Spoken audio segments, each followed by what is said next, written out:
আল্লাহ বলে এই জমিনে আমি ভয় দিয়ে, ক্ষুধা দিয়ে, জানমালের হানি দিয়ে, সম্পদ হানি দিয়ে তোমাদেরকে পরীক্ষা করব।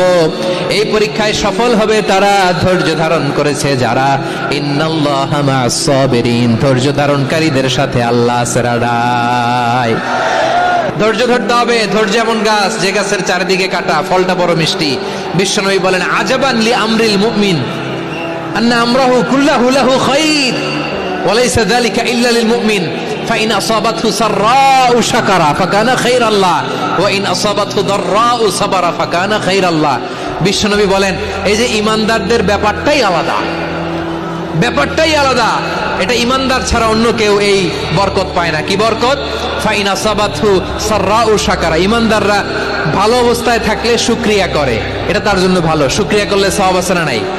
মুমিনরা বিপদে পড়লে ধৈর্য ধরে। আচ্ছা বলেন তো, ধৈর্য ধরলেও সওয়াব আছে না নাই?